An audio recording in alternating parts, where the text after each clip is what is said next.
The Tarantula Nebula is the largest stellar nursery in our cosmic neighbourhood, a place where thousands of stars are born. But what secrets hide within this vast web of gas and light? Tonight, we'll journey step by step into its glowing heart.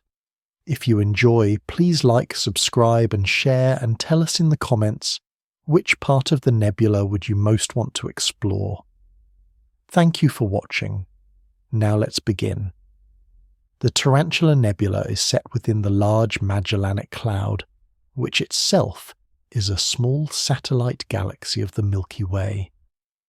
The Large Magellanic Cloud lies about 160,000 light-years from Earth and appears in the southern sky near the constellation Dorado.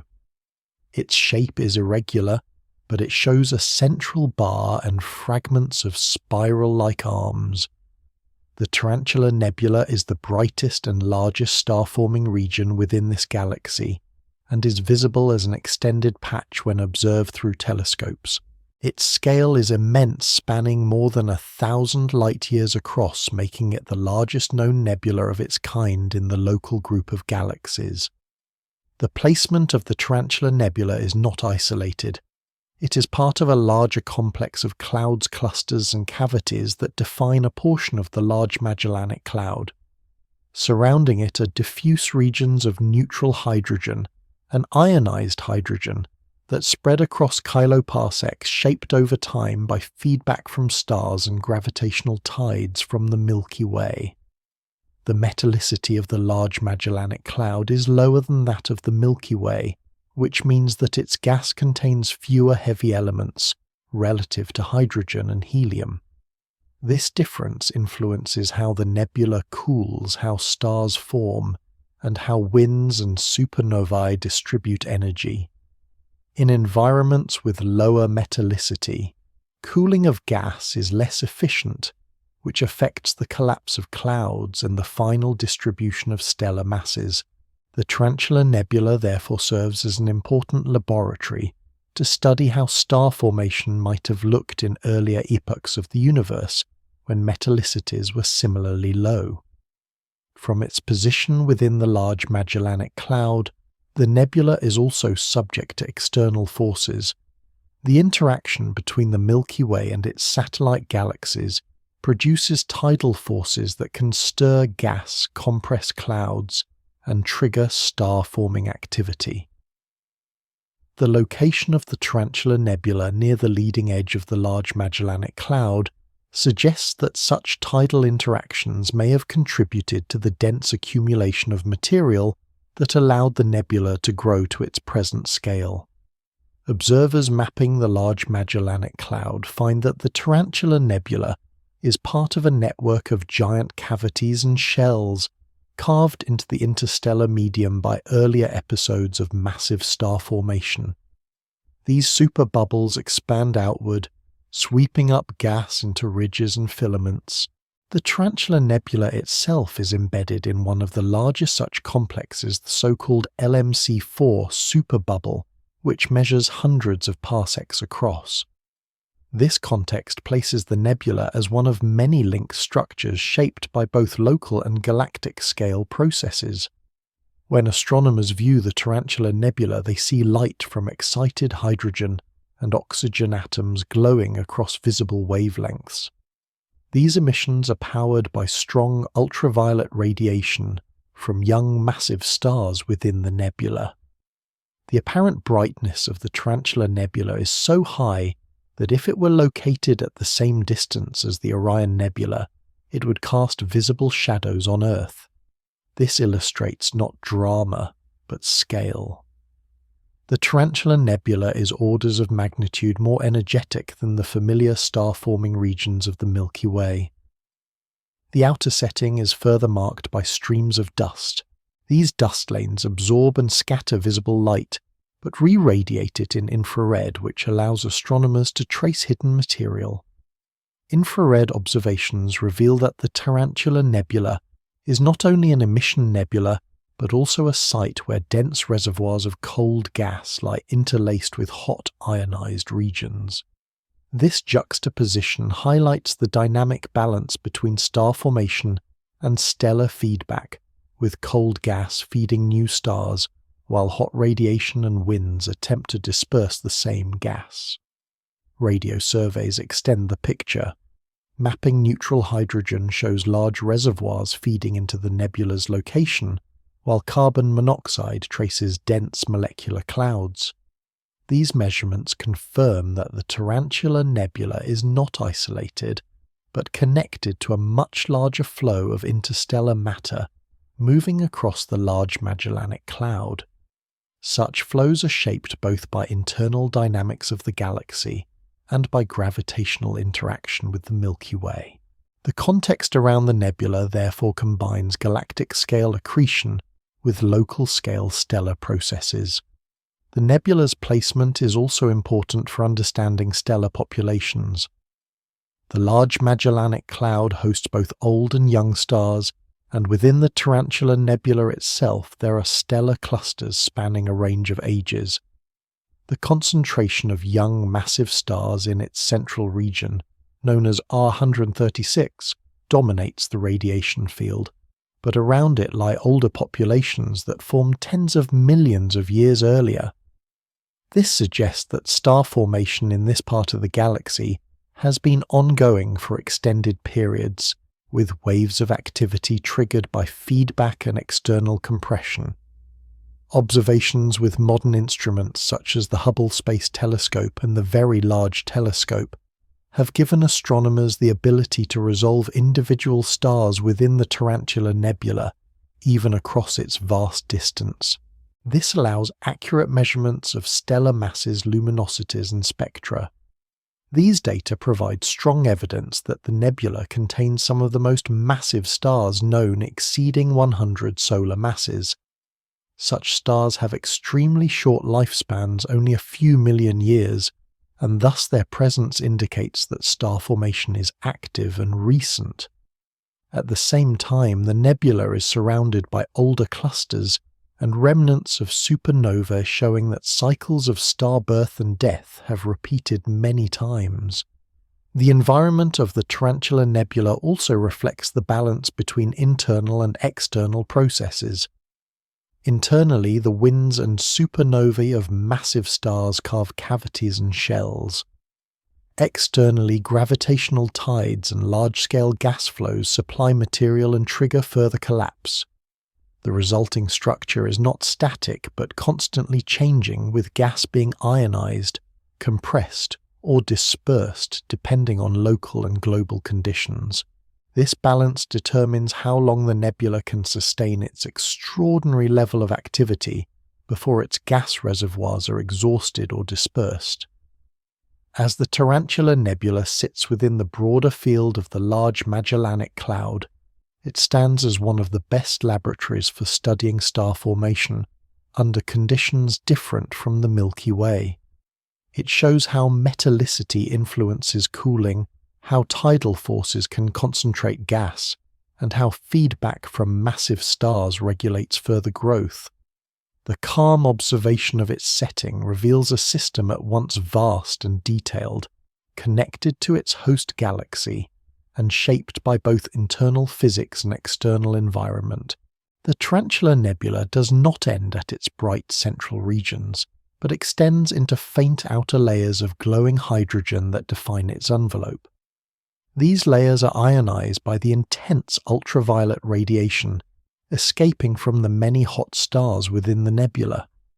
The result is a broad H2 region, which is a volume of gas where hydrogen atoms are stripped of their electrons by ultraviolet photons. This process of ionization creates a faint but extended glow of visible light that astronomers can trace for hundreds of light years. The outer envelope is diffuse compared with the dense clumps and ridges closer to the core, but its extent shows how deeply the radiation from the central clusters penetrates the surrounding medium. When telescopes isolate the hydrogen alpha line of emission, they reveal arcs and loops that extend beyond the bright knots. These arcs trace the boundary between ionized gas and more neutral gas farther away. The balance between ionization and recombination determines how large the envelope becomes. Every time a hydrogen atom is ionized, it eventually recombines with an electron, and in the process it emits characteristic photons that add to the nebula's glow. The rate at which this occurs depends on the density of the gas and the strength of the radiation field. In regions where the gas is dense, recombination occurs quickly, and the ionized zone is relatively compact. In regions where the gas is thin, photons can travel much farther before being absorbed, and the ionized region can extend over vast distances. The Tarantula Nebula shows both cases with compact bright zones near dense clouds and extended faint regions stretching into the wider medium. The outer ionized envelope is not uniform. Observations reveal filaments, gradients, and pockets of differing density. These structures arise because the interstellar medium is turbulent and magnetized. When radiation meets such an irregular medium, some regions allow photons to pass more easily, while others block them. The result is a patchwork of bright and dim zones rather than a smooth shell.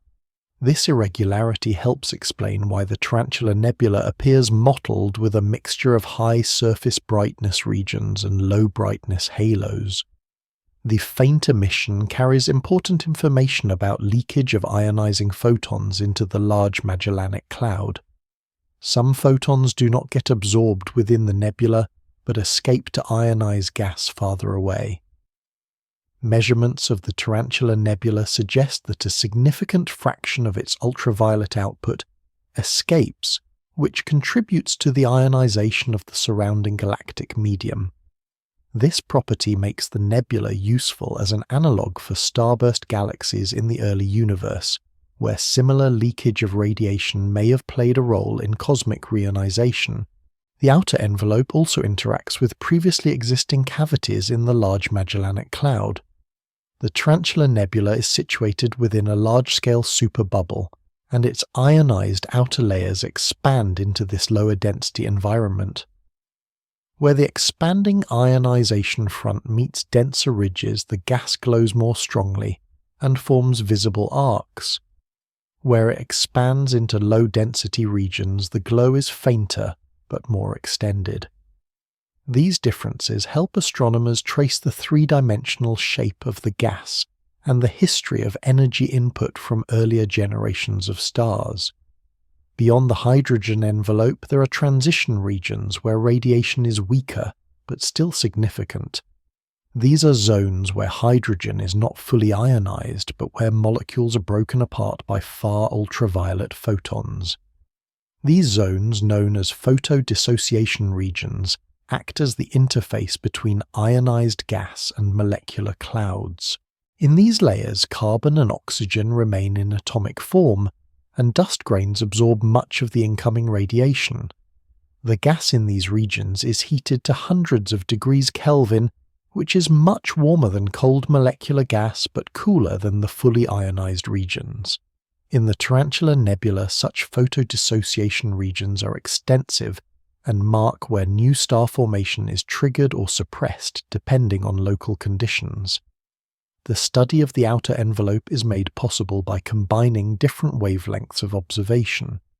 Optical telescopes capture the hydrogen emission lines, while infrared instruments reveal how dust is heated by the same radiation. Radio observations trace the neutral hydrogen that surrounds the ionized zones, showing how far the influence of the nebula extends. Ultraviolet and X-ray measurements add further information about the highest energy photons that leak from the nebula into the galaxy. Together, these datasets build a layered picture of the Tarantula Nebula's outer envelope from fully ionized hydrogen to partially ionized photodissociation regions to neutral hydrogen farther away. One of the notable aspects of the Tarantula Nebula's outer envelope is its scale relative to the Milky Way's Orion Nebula. While the Orion Nebula's H2 region extends for a few dozen light-years, the Tarantula Nebula's envelope stretches for hundreds of light-years. This vast difference arises because the Tarantula Nebula hosts not one but thousands of massive stars whose combined ultraviolet output is orders of magnitude stronger The large envelope is therefore a direct consequence of the extreme star-forming environment at its center. The outer ionized regions also hold clues to the ages of stellar populations within the nebula. By analyzing the extent and strength of emission, astronomers can infer how long massive stars have been emitting radiation. Younger clusters produce compact and bright ionized zones, while older clusters allow larger but fainter envelopes as their radiation has had more time to spread outward. In the Tarantula Nebula, the presence of both compact bright regions and extended faint envelopes indicates that star formation has occurred in multiple waves over millions of years. The morphology of the outer ionized gas further shows the effects of stellar winds. Winds from massive stars carry momentum that shapes the gas into bubbles and shells. These shells overlap and merge, producing a network of arcs and cavities. At large distances from the core, these arcs are faint, but trace the fossil record of past energy input. Some arcs may mark the boundaries of earlier generations of supernova remnants that have since cooled, while others may be maintained by ongoing winds from surviving massive stars. The Tarantula Nebula's outer envelope is also studied for its chemical composition. Spectroscopic measurements show relative abundances of oxygen, nitrogen, and sulfur compared with hydrogen. These abundances provide information on the history of chemical enrichment in the Large Magellanic Cloud. The ratios differ from those typical in the Milky Way because the Large Magellanic Cloud has experienced a different star formation history and lower overall metallicity. Such differences allow astronomers to compare how nebulae evolve under distinct galactic conditions. Observations of the Tarantula Nebula reveal that its outer envelope is chemically less enriched than similar regions in the Milky Way, which affects cooling rates and the appearance of emission lines. The faint glow of the outer envelope, while less striking to the eye than the bright knots near the core, is essential for understanding the full influence of the nebula. It demonstrates how radiation travels outward, how gas responds to ionization, and how energy leaks into the larger galaxy. It also connects the inner star-forming regions to the wider interstellar medium, showing that the nebula is not an isolated object, but a structure embedded within the continuous fabric of its host galaxy. Each photon that travels outward and each atom that recombines contributes to this balance, extending the reach of the Tarantula Nebula far beyond its brightest center. Moving inward from the extended envelope of ionized gas, the Tarantula Nebula presents a complex arrangement of filaments, arcs, and shell-like structures that weave across its broad interior. These forms are not decorative, but are the result of well-understood physical processes. Ultraviolet photons from massive stars strike the surfaces of dense clouds, creating ionization fronts that erode compress and reshape the gas. The combination of radiation, stellar winds, and occasional supernova shocks produces rippled boundaries and elongated pillars. Each filament is a record of competing forces with dense ridges resisting dispersal, while their surfaces glow under continuous bombardment by high-energy light. When astronomers map the nebula through narrowband filters tuned to specific emission lines, such as hydrogen alpha doubly ionized oxygen and singly ionized sulfur, they see contrasting arcs and striations. Hydrogen emission highlights the general extent of ionized gas. Oxygen emphasizes the hottest regions where ionization is strongest, and sulfur traces cooler, denser regions where shocks are common. The interplay of these lines paints a layered portrait of the nebula's structure. In some places, bright arcs outline shells created when stellar winds from clusters push against the surrounding gas. In other places, dark lanes of dust block the light and carve striking silhouettes across the glowing background. Filaments and shells in the Tarantula Nebula span scales of tens to hundreds of light years. Their sizes reflect the combined energy input of many massive stars.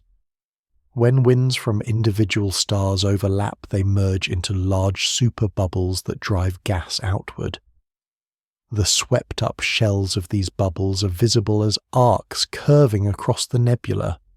Where two shells collide, dense ridges form and new instabilities grow along their surfaces. These instabilities produce finger-like protrusions and twisted filaments that stretch toward the radiation sources. Over time, such structures can break apart into smaller clumps that themselves may become seeds for star formation if they reach sufficient density. The pillars often point back towards central clusters, a reminder that radiation pressure sculpts them by eating away at less dense material. The remnants that remain standing are the densest parts of the cloud left behind as their surroundings evaporate. This process, called photoevaporation, creates surfaces that glow brightly, while the interiors remain shielded and cooler. Some of these shielded regions may still harbour molecular gas where new stars can form, showing how destruction and creation occur side by side. Shocks also contribute to the formation of filaments and shells. When a massive star explodes as a supernova, it sends a shock wave through the surrounding gas at thousands of kilometers per second. These shocks compress gas into sheets and arcs, leaving behind enhanced emission in lines such as sulfur. The Tarantula Nebula contains evidence of multiple past supernovae, and their remnants are superimposed on the structures formed by radiation and winds. The result is a highly complex network where processes overlap and reinforce one another. In regions where shocks collide with existing shells, turbulence increases and the gas becomes fragmented into smaller filaments. The dynamics of these structures are studied through spectroscopy, which measures the velocities of gas along the line of sight. Observations show flows of tens to hundreds of kilometers per second, with expanding shells moving outward and turbulent eddies swirling along filaments. These measurements confirm that the structures are not static, but evolve continuously as energy is injected and redistributed. Models suggest that the lifetime of a filament is limited, often a few million years before it is eroded or incorporated into new star-forming regions. Magnetic fields play a role as well. Polarization studies reveal that filaments often align with local magnetic field lines. These fields provide additional pressure support and influence the fragmentation of clouds. The alignment of dust grains with magnetic fields allows infrared observations to trace their orientation. In the Tarantula Nebula, these measurements show that magnetic fields thread through the ionized gas and connect across large distances, guiding the shapes of filaments and possibly stabilizing some structures against rapid collapse. The shells and filaments also reveal the history of sequential star formation. When one cluster forms and begins to emit radiation and winds, it pushes gas outward. At the edges of the resulting shell, compressed gas may collapse into new stars. In this way, rings and arcs of star formation propagate outward, creating an age gradient across the nebula. Observations of the Tarantula Nebula confirm such gradients with younger clusters, located along ridges that mark the boundaries of older bubbles. This sequential process may explain how such a large complex sustains star formation over extended periods. The visual appearance of the Tarantula Nebula's filaments and shells is striking, but the scientific significance lies in how they record energy transfer. Each arc shows where pressure from hot gas has balanced against the inertia of colder, denser gas. Each pillar shows where radiation has carved paths around resistant clumps. Together, they form a three-dimensional map of feedback in action. Without these processes, the nebula would not maintain its structure. It would either collapse entirely into stars or dissipate into the galaxy. Instead, the balance produces ongoing cycles of compression, collapse, dispersal, and renewal. Beyond their structural role, the filaments also contribute to the chemical evolution of the region. Surfaces exposed to intense radiation undergo chemical changes, with molecules destroyed and atoms ionized. Inside shielded clumps, molecules such as carbon monoxide survive and complex chemistry continues. The mixing of material from ionized and molecular regions enriches the gas and seeds the next generation of star-forming clouds. Supernova shocks inject heavy elements into these filaments, raising the metallicity locally, even as the global metallicity of the Large Magellanic Cloud remains lower than that of the Milky Way. The study of these structures is advanced by high-resolution imagery from space-based telescopes.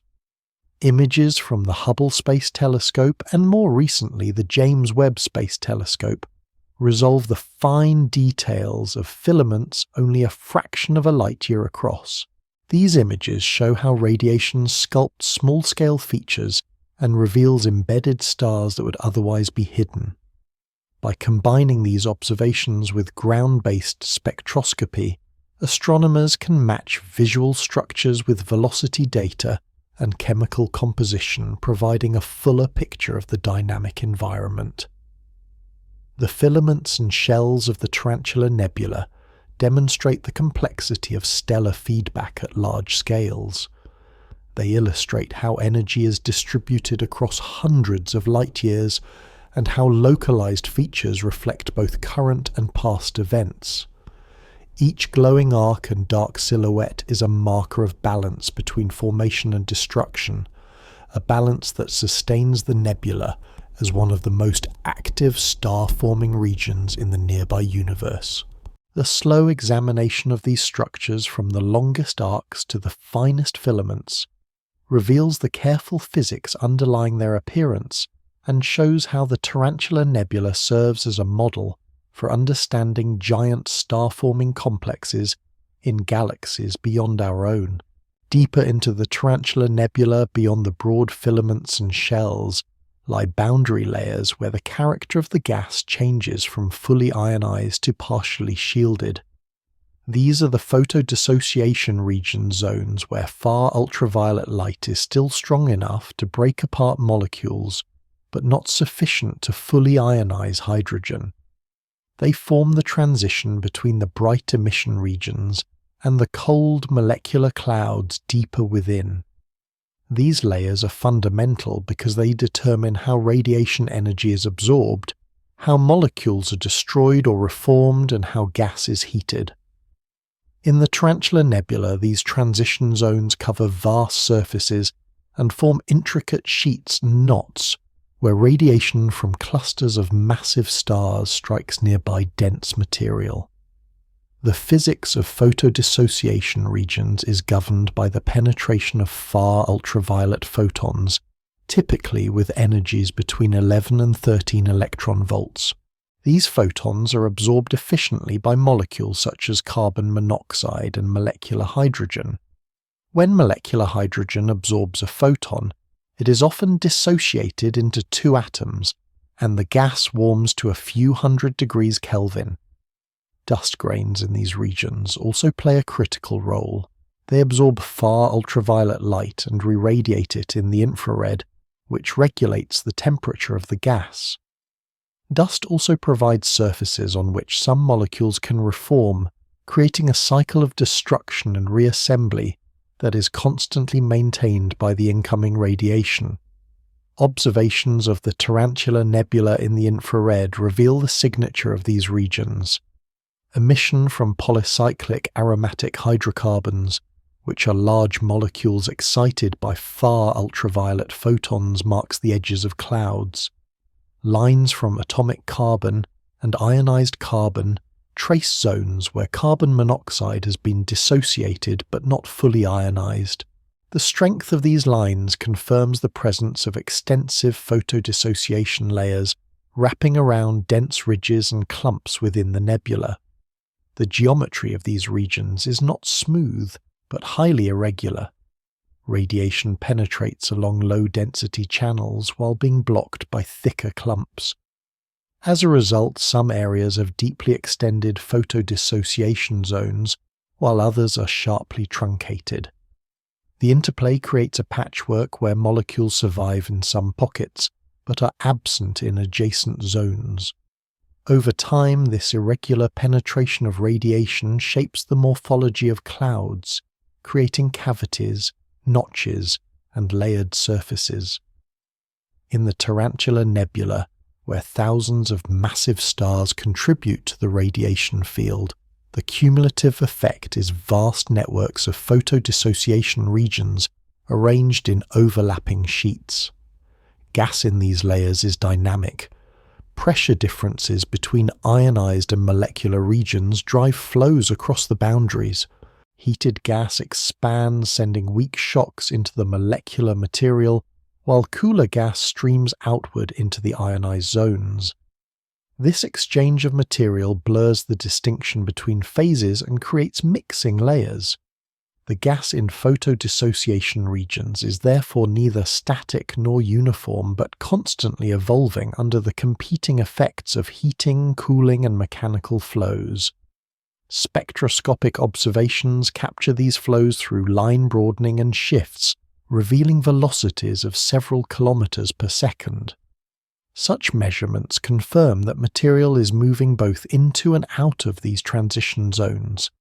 The chemistry of photodissociation regions is complex and important for star formation. Molecules such as water, carbon monoxide, and simple organics can be destroyed by radiation, but in shielded pockets they can reform. Dust grains act as catalysts, allowing hydrogen atoms to recombine into molecular hydrogen on their surfaces. The balance between destruction and formation depends on density, radiation strength, and dust abundance. In the Tarantula Nebula, lower metallicity means that there is less dust relative to gas than in the Milky Way. This reduces the efficiency of shielding and allows ultraviolet radiation to penetrate deeper into the clouds. As a result, photodissociation regions in the Tarantula Nebula are often thicker than those in similar regions of our own galaxy. This property makes the nebula an analogue for conditions in early galaxies where metallicity was low. Astronomers study these regions with space-based infrared telescopes that can detect key spectral lines. The Herschel Space Observatory provided maps of ionized carbon and atomic oxygen, while the James Webb Space Telescope now adds higher resolution observations of molecular hydrogen and dust features. These datasets reveal fine details of how radiation shapes the outer edges of molecular clouds. In the Tarantula Nebula, such data show that photodissociation layers are extensive, clumpy, and strongly heated, reaching temperatures that influence whether gas collapses or disperses. The role of photodissociation regions in regulating star formation is central. If radiation penetrates deeply and heats gas extensively, it can raise thermal pressure and prevent collapse. If, on the other hand, radiation compresses surfaces without fully destroying molecules inside, it can trigger collapse of shielded cores. In the Tarantula Nebula, evidence points to both effects. Some ridges along photodissociation fronts show young protostars embedded within, while other areas show gas that has been dispersed. This dual role illustrates how feedback from massive stars can both promote and inhibit star formation, depending on local conditions. The distribution of these regions also reveals sequential star formation across the nebula. As one generation of stars forms and radiates, it creates photodissociation fronts that push into nearby clouds. At the edges of these fronts, new stars form, continuing the cycle. This sequential process extends over tens of millions of years and spreads activity across hundreds of light years. In the Tarantula Nebula, this pattern is visible in the arrangement of clusters of different ages around the central region. Photodissociation regions are also significant for understanding the nebula's contribution to the interstellar medium of the Large Magellanic Cloud. The heating of gas and destruction of molecules inject energy, and alter the chemical balance on large scales. Escaping far ultraviolet photons can extend beyond the immediate boundaries of the nebula, affecting gas in the surrounding galaxy. Measurements suggest that the Tarantula Nebula is one of the largest contributors of ionizing and dissociating photons in the Large Magellanic Cloud, influencing its environment far beyond the nebula itself. The study of photodissociation regions is therefore not only about the edges of clouds, but about the role of giant star-forming complexes in galactic ecosystems. Each transition layer in the Tarantula Nebula is part of a larger feedback loop where stars shape their environment, and their environment regulates the next generation of stars. The calm observation of these processes reveals how step-by-step light transforms matter, how radiation defines boundaries, and how fragile molecules persist or are destroyed depending on the balance of forces at play. The Tarantula Nebula, with its immense scale and powerful radiation fields, displays these processes with clarity, making it one of the best laboratories for studying the delicate interactions at the threshold between ionized and molecular gas. Deeper still into the Tarantula Nebula, one begins to see the large-scale filaments give way to massive shells and arcs that spread across hundreds of light years. These shells are not random features, but the collective outcome of the continuous push and pull between stellar radiation, stellar winds, and the resistance of surrounding clouds.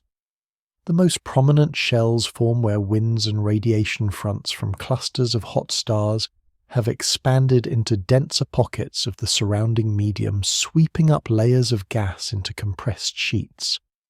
Over time, these sheets curl into arcs and complete rings that mark the boundaries of expanding bubbles. In the Tarantula Nebula, these shells overlap in complex ways, showing that many expansion events have taken place over millions of years. The nebula contains superbubbles that have grown so large they span most of its interior, and within these lie smaller nested shells created by more recent stellar groups. Each shell has a measurable expansion velocity, often tens of kilometers per second, and each carries signatures of shocks where gas is compressed and heated. The interplay between overlapping shells is the defining feature of the Tarantula Nebula's appearance. In some places, two shells collide and form dense ridges which are seen as luminous filaments. These ridges are ideal sites for triggered star formation, as the colliding flows increase pressure and reduce the ability of gas to resist collapse. Elsewhere, shells expand into low-density regions, stretching thin and becoming faint. The contrast between bright arcs and diffuse cavities tells the story of how energy is deposited unevenly, depending on the distribution of material. Astronomers identify these shells through emission line diagnostics. The ratios of different emission lines reveal whether the gas is heated primarily by ultraviolet radiation or by shocks. In many of the Tarantula Nebula's arcs, the line ratios indicate strong shock excitation, meaning that expanding fronts are colliding with dense gas. This provides evidence that shells are not just radiation boundaries but also dynamic fronts of mechanical energy. Spectroscopic studies also reveal turbulent velocities, suggesting that gas within shells is stirred and fragmented rather than smooth. This turbulence enhances mixing and helps spread heavy elements from massive stars into the surrounding medium. The energy source for these shells is the collective output of thousands of massive stars. Each hot star emits a strong stellar wind, a stream of charged particles moving at thousands of kilometers per second. When many such winds combine, they create a high-pressure interior that pushes outward. The pressure inside these bubbles is far higher than that of the surrounding interstellar medium, so the gas expands until it reaches balance with the external pressure. In the Tarantula Nebula, where massive stars are especially numerous, the combined effect produces giant superbubbles far larger than those seen in smaller nebulae of the Milky Way. These expanding cavities are filled with hot plasma at millions of degrees, which emits X-rays observable by space-based observatories. This hot gas is evidence of the violent processes within the nebula and highlights the efficiency with which massive stars transfer energy to their environment. Supernovae further amplify the creation of shells. When the most massive stars in the Tarantula Nebula reach the end of their lives, they explode with enormous energy, sending shock waves across dozens of light years. These shock waves catch up with existing shells, compressing them further or creating new layers of arcs. The result is a multi-generational structure where shells from different epochs overlap. Some arcs observed today are fossil records of past supernova explosions, while others are still actively expanding due to ongoing winds. This layering of history makes the Tarantula Nebula a valuable site for studying the long-term evolution of giant star-forming complexes. Observations of the shells also highlight the effects of lower metallicity. In environments like the Milky Way, where metals and dust are more abundant, cooling of gas is more efficient, and shells may lose energy quickly. In the Tarantula Nebula, with its lower metallicity, cooling is slower, and shells can expand farther before dispersing their energy. This difference provides insights into how feedback processes may have operated in the early universe when galaxies were chemically less enriched. The shells of the Tarantula Nebula also contribute to regulating star formation. By sweeping up gas, they both disperse and compress material. In regions where gas is swept away, star formation is suppressed. In regions where gas is compressed into ridges, star formation is triggered. This dual role of shells illustrates the balance between positive and negative feedback in star-forming regions. Observations confirm that along the rims of some shells in the Tarantula Nebula, new clusters of young stars are forming. These clusters are often younger than the stars that created the shells, showing that the expansion has directly influenced the next wave of star formation. Shell structures are best studied by combining optical and infrared imagery with spectroscopic mapping. Optical emission reveals the ionized surfaces, infrared observations trace the dust mixed within, and spectroscopy gives velocity information. Together, these approaches show that shells are not thin but have depth, often tens of light years thick. They are layered with hot gas inside ionized gas at the surface and molecular gas at the edges. This stratification reveals the full pathway of energy transfer from stars to clouds. The Tarantula Nebula is unusual in that its shells are visible on such large scales. In many nebulae, overlapping shells are difficult to disentangle, but here the immense size allows astronomers to distinguish multiple arcs and trace them across large distances. This clarity makes it possible to measure the ages of shells, estimate the timing of supernova events, and reconstruct the sequence of feedback. Studies suggest that large-scale shell structures in the Tarantula Nebula have been expanding for millions of years, with some superbubbles dating back more than 10 million years. These timescales align with the lifetimes of massive stars, confirming that stellar evolution and nebula structure are tightly linked. Beyond their role in shaping the nebula, the shells also affect the Large Magellanic Cloud on larger scales. Some superbubbles in the Tarantula Nebula have expanded so far that they merge with the surrounding galactic medium. These expansions inject hot gas turbulence and metals into the galaxy, contributing to its evolution. The Tarantula Nebula therefore serves not only as a star-forming site, but also as a driver of galactic feedback, connecting the life cycle of individual stars to the ecology of their host galaxy. The calm observation of these massive shells shows how feedback is imprinted on gas over long periods, how overlapping arcs record cycles of star birth and death, and how the structure of the Tarantula Nebula reflects the accumulation of energy from countless massive stars. Step by step, each shell tells a story of pressure and resistance, of gas shaped by light and wind, and of the slow but persistent transformation of a giant cloud into a stellar nursery. Within the Tarantula Nebula, the largest and most dramatic features are the superbubbles, enormous cavities carved by the combined action of stellar winds and supernovae. These superbubbles can extend across hundreds of light years and represent one of the clearest demonstrations of how massive stars alter their environment. A superbubble begins when a cluster of hot, luminous stars produces continuous streams of high-speed winds. Each star's wind contributes to a collective outflow that collides with the surrounding gas, heating it to millions of degrees and creating a high-pressure interior. As this interior expands, it sweeps up the surrounding interstellar medium into a shell, leaving behind a cavity of hot, diffuse plasma. In the Tarantula Nebula, many such cavities overlap and merge, creating a layered network of superbubbles that dominate its structure. The pressure within these cavities is far greater than that of the surrounding medium. Observations in X-rays show bright emission from the hot gas filling these interiors, confirming temperatures high enough to strip atoms of multiple electrons. The expansion of a superbubble can continue for millions of years, driven by the continuous input of stellar winds.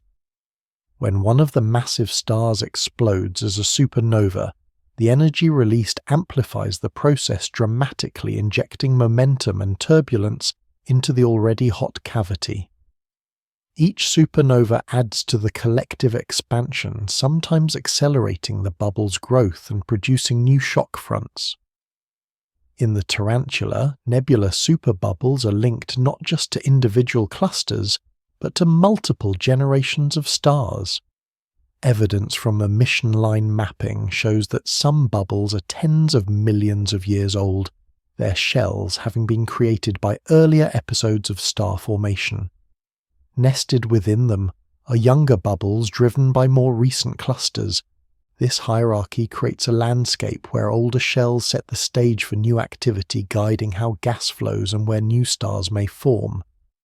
Astronomers measure the velocities of superbubbles using Doppler shifts in spectral lines. Expansions in the Tarantula Nebula are typically recorded at tens of kilometers per second, but supernova-driven fronts can reach hundreds of kilometers per second in their earlier stages. Over time, these speeds decline as energy spreads and pressure differences decrease. Still, even slow expansions remain effective at reshaping the nebula-pushing gas into ridges and filaments that later collapse under gravity. The dynamics of superbubbles also involve instabilities. As the hot gas expands into cooler surroundings, thin shell instabilities develop, creating ripples and fragments along the boundaries. These fragments can detach, forming small clumps that survive longer than the smoother shell.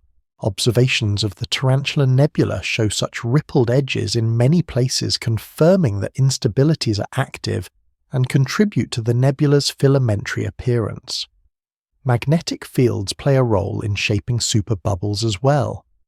Measurements of polarized light reveal that field lines are stretched and draped around expanding cavities. These fields influence the stability of shells, sometimes preventing them from fragmenting too quickly, and also guide the flow of charged particles. The interaction of magnetic fields with expanding gas adds complexity to the structure and contributes to the turbulence observed in the nebula. The chemical composition of superbubbles reflects the recycling of stellar material. Supernovae inject heavy elements such as oxygen, silicon, and iron into the hot interiors. These elements enrich the gas, and as mixing occurs, they are distributed into the surrounding medium. In the Tarantula Nebula, spectroscopic studies reveal enhanced abundances of heavy elements in some shells, showing the direct influence of recent supernova events.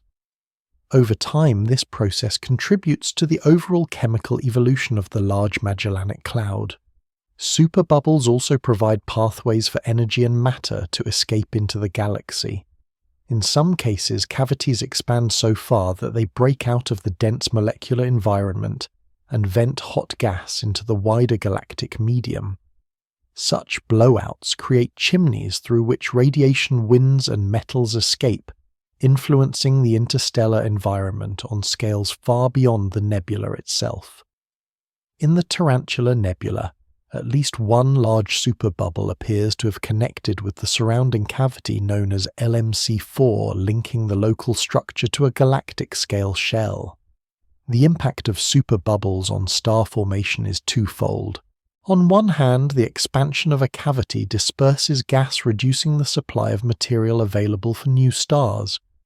On the other hand, the swept-up shells can become sites of compression and collapse, triggering star formation along their rims.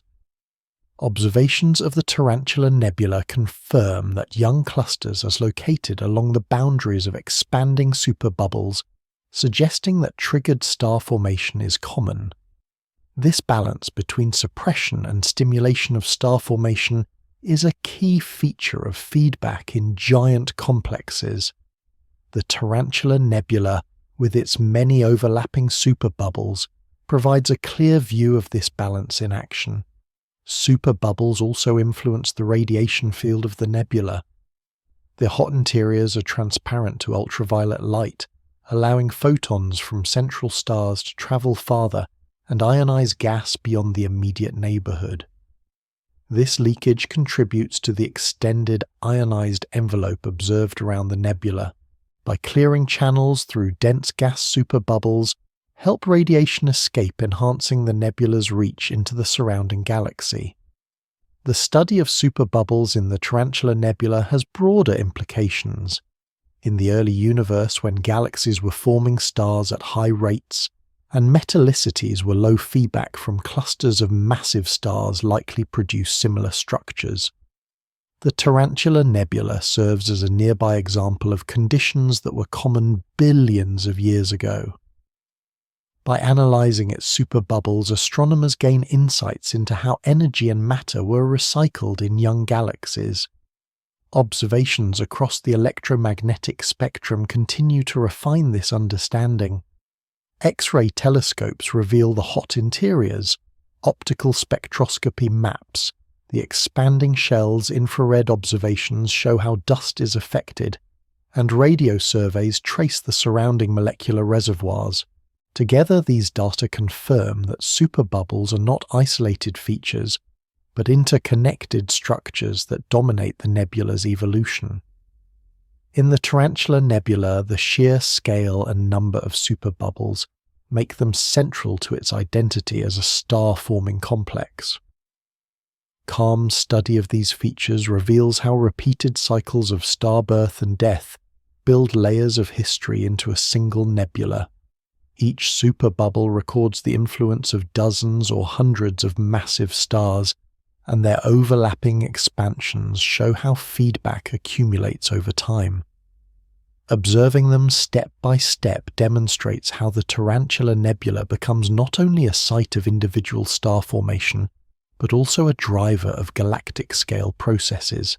As the Tarantula Nebula is traced inward from its large cavities and shells, attention shifts to the dense ridges and clumps that lie embedded within the broader structure. These ridges are the compressed lanes of gas and dust that result from the sweeping action of expanding superbubbles, colliding flows, and the steady push of stellar winds. They are not uniform walls but fractured accumulations of matter, where density is much higher than in the surrounding ionized gas. Their significance lies in the fact that such dense structures are the direct precursors to star formation, the places where gravity can overcome pressure and allow collapse to occur. The ridges of the Tarantula Nebula are visible in both optical and infrared images. In the optical, they appear as dark lanes silhouetted against the glowing background of ionized hydrogen. In the infrared, they shine with thermal emission from dust grains warmed by nearby starlight. Some ridges extend for dozens of light years and show knots and condensations along their length. These condensations are clumps with even higher density, sometimes so thick that they block radiation and create compact shadows. Within these knots, molecular gas is preserved shielded from dissociation by dust and self-absorption. Spectroscopic observations confirm that these clumps contain significant amounts of molecular hydrogen and carbon monoxide, indicating that they remain cold enough for molecules to survive. The balance within these ridges is delicate. On one side, external pressure from hot gas shocks and radiation continuously tries to disperse the material. On the other side, the self-gravity of the clump tries to pull it inward. When density is high enough, gravity gains the advantage and collapse begins. In the Tarantula Nebula, many of the densest knots along ridges show signs of ongoing collapse, marked by the presence of embedded protostars and outflows. Astronomers study these regions in millimeter wavelengths using interferometers such as the Atacama Large Magellanic Array. These observations penetrate the dust and reveal the distribution of molecule and the motions of gas. In the Tarantula Nebula, they show that clumps can reach masses of thousands of solar masses and sizes of a few light years. Velocities inside these clumps are supersonic, indicating turbulence that both resists and promotes collapse by redistributing energy. Magnetic fields add another layer of complexity. Polarization measurements suggest that fields thread through the ridges, sometimes aligned with their length. These fields can provide support against gravity delaying collapse, but they can also channel flows and guide material into elongated shapes. In some places, magnetic tension may help clumps survive longer against the disruptive influence of radiation and winds. The densest ridges also show stratification across their surfaces. Facing the radiation gas is ionized and heated, creating bright rims.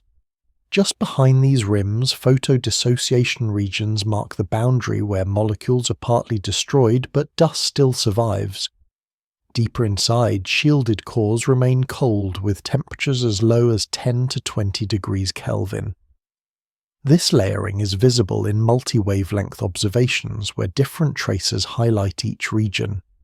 The arrangement demonstrates how radiation sculpts surfaces, but leaves interiors intact, long enough for stars to begin forming. The scale of these ridges in the Tarantula Nebula far exceeds that of smaller nebulae like Orion. While Orion hosts ridges a few light years long, the Tarantula Nebula's ridges stretch over tens of light years and contain far more mass. This difference is a direct consequence of the extreme environment where thousands of massive stars drive compression on a scale far larger than that produced by a single cluster. These immense structures make the Tarantula Nebula one of the best laboratories for studying how giant molecular clouds are fragmented and transformed by feedback. Within the densest clumps, collapse often proceeds to form clusters rather than individual stars. Observations reveal that many young stellar groups in the Tarantula Nebula are embedded within such ridges, their presence inferred from infrared point sources and master emission. These clusters show a range of ages, suggesting that ridges continue to form stars over extended periods as different clumps collapse sequentially. This extended activity indicates that ridges are not short-lived features, but can persist for millions of years, constantly reshaped by new inputs of energy. The process of ridge formation itself is tied to converging flows. When two expanding shells or shock fronts collide, the gas between them is compressed into a sheet. Over time, the sheet becomes unstable and fragments into ridges and filaments. The Tarantula Nebula shows many such interfaces where overlapping bubbles have produced high-density regions. Numerical simulations of colliding flows reproduce similar ridges, supporting the idea that much of the dense structure in the nebula arises from repeated compression events. The role of turbulence within ridges is particularly important. Observations show broad line widths in molecular traces, indicating motions far above thermal speeds. This turbulence can temporarily support clumps against collapse, but also creates density fluctuations that seed new cores. In this way, turbulence both delays and encourages star formation, adding complexity to the sequence of events. The Tarantula Nebula provides a clear case study for this dual role, as its ridges show both turbulent support and collapsing cores side by side. The feedback from newly forming stars within ridges further alters their evolution. Protostars drive jets and outflows that carve channels through the dense gas. These outflows inject momentum and stir turbulence, potentially dispersing the clump or redirecting collapse. At the same time, the collective effect of many protostars can compress nearby gas and trigger secondary collapse. This feedback within feedback adds to the layered complexity of the nebula. Dense ridges are also critical for understanding the star formation efficiency of the Tarantula Nebula. Not all gas in the ridges will end up in stars. A large fraction will be dispersed by winds, radiation, and supernovae before collapse can complete. Measurements of mass distribution suggest that only a few % of the available gas ultimately forms stars. This efficiency is consistent with observations of other galaxies showing that feedback regulates star formation, rather than allowing all dense gas to collapse. In the Tarantula Nebula, the extreme conditions make this regulation especially visible, as enormous amounts of gas are both gathered and dispersed. Beyond their role in star formation, ridges and clumps also contribute to the nebula's appearance as a multi-phase system. They act as obstacles around which ionize gas flows, creating wakes and vortices. They shadow regions behind them, producing variations in ionization that add to the nebula's mottled structure. They also act as absorbers of radiation, influencing how much energy escapes into the galaxy. In this way, ridges are not only sites of star birth, but also regulators of the nebula's global radiation field. The calm study of these dense ridges and clumps within the Tarantula Nebula shows the intermediate stage between vast superbubbles and individual stars. They represent the moment where feedback compresses gas to its highest densities, where the tug of gravity becomes decisive, and where the balance between dispersal and collapse shapes the outcome. In the immense scale of the Tarantula Nebula, these ridges are the threads from which stars and clusters are woven step by step, linking the larger structures of the nebula to the individual births of stars that light its core. Inside the dense ridges of the Tarantula Nebula, where gravity has taken hold of compressed clumps, star-forming knots appear as the next stage in the process. These knots are compact regions where gas and dust collapse into protostars and where the earliest phases of stellar evolution unfold. They are not visible in ordinary optical light because thick envelopes of dust obscure them. Instead, they reveal themselves in infrared observations, where the glow of warm dust outlines cocoons, and in millimeter wavelengths, where cold molecular gas emits detectable spectral lines. In the Tarantula Nebula, such knots are abundant, distributed across the ridges, and embedded deep within clumps that resist the dispersive power of radiation and winds. The structure of a star-forming knot begins with a dense core of molecular gas. Within this core, densities reach values thousands of times higher than those of the surrounding interstellar medium. Temperatures remain low, often only 10 to 20 Kelvin, because dust grains efficiently radiate heat away. In this environment, gravity can dominate over thermal pressure, causing the gas to contract. As it contracts, the central density increases further, eventually forming a protostar at the center. Material from the surrounding envelope continues to fall inward, feeding the growth of the young star. Observations of knots in the Tarantula Nebula with the Atacama Large Millimeter Array have resolved such dense cores showing infill motions and rotational patterns consistent with collapsing systems. These cores often harbour multiple protostars, suggesting that fragmentation is common. Instead of forming single stars, the knots frequently produce small groups or clusters, reflecting the high densities and turbulent motions of the environment. Turbulence within the knot both supports and fragments it, creating pockets where collapse begins in parallel. As protostars grow, they produce outflows and jets. These high-velocity streams of gas carve narrow channels through the surrounding envelope. The outflows are detected in emission lines of molecules such as carbon monoxide, which trace high-speed gas moving away from the core. The presence of outflows indicates active accretion, as material falling onto the protostar transfers angular momentum and drives jets along the poles.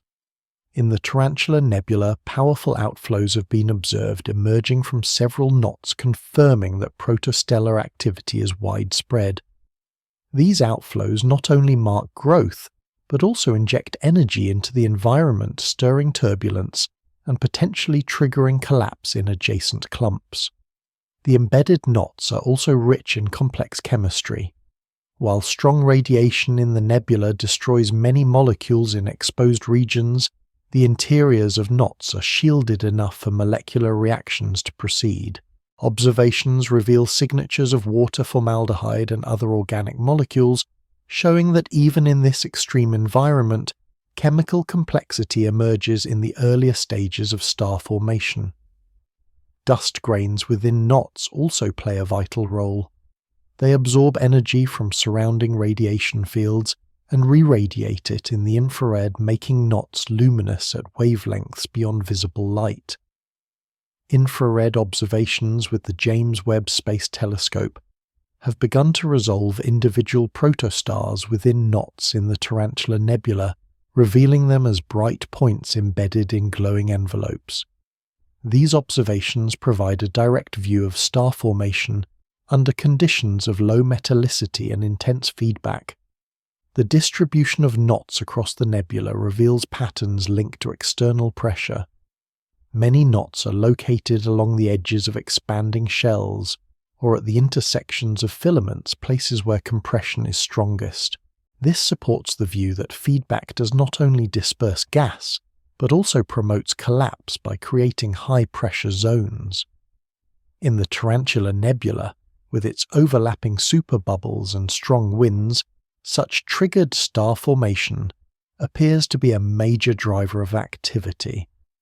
Knots located deeper inside ridges often show higher densities and younger protostars, while those near exposed surfaces show somewhat more evolved systems beginning to emerge. This gradient reflects the progression of star formation across the nebula. Star-forming knots also vary in scale. Some are only a fraction of a light-year across and contain a few solar masses of gas, while others span several light-years and contain hundreds to thousands of solar masses. The largest knots can give rise to entire clusters of stars, including massive stars that will themselves alter the environment. In the Tarantula Nebula, several massive knots are known to be forming clusters that will eventually join the already crowded stellar population. These clusters, once revealed, will contribute new winds radiation and eventually supernovae, continuing the cycle of feedback. The fate of knots depends on both internal and external forces. Internally, the rate of accretion determines how quickly protostars grow and whether they reach high masses. Externally, radiation from nearby massive stars can erode the envelope's truncating growth. In the Tarantula Nebula, where radiation is exceptionally intense, many knots are likely dispersed before they complete star formation, reducing efficiency. Still, the number of knots observed demonstrates that collapse continues despite these harsh conditions. This persistence highlights the resilience of dense gas against disruption, especially when shielded by dust and geometry. The importance of knots is not limited to their role as stellar nurseries. They also regulate the nebula's overall balance. By locking gas into collapsing cores, knots reduce the supply of material available for dispersal. At the same time, their outflows and eventual young stars inject new turbulence and radiation. They are thus active participants in the feedback cycle, linking the scales of ridges and superbubbles to the individual stars that shape the nebula. Observations of knots across the Tarantula Nebula also allow astronomers to study star formation under conditions resembling those of the early universe. The lower metallicity of the Large Magellanic Cloud means less dust and fewer heavy elements, which changes how gas cools and collapses. Knots in this environment may produce a higher fraction of massive stars than those in the Milky Way, a pattern that some studies suggest is evident in the Tarantula Nebula. By examining these knots, astronomers test theories of the initial mass function, which describes how stars of different masses are distributed at birth. The Tarantula Nebula offers a rare opportunity to observe this process in detail. Star-forming knots represent a key stage in the inside-out journey through the Tarantula Nebula. They are the seeds of new generations of stars sheltered within dense clumps, yet shaped by the larger feedback-driven environment. Calm examination of these knots reveals how gravity works against pressure, how collapse begins in shielded cores, and how even in the most energetic environments, the quiet process of starbirth continues step by step.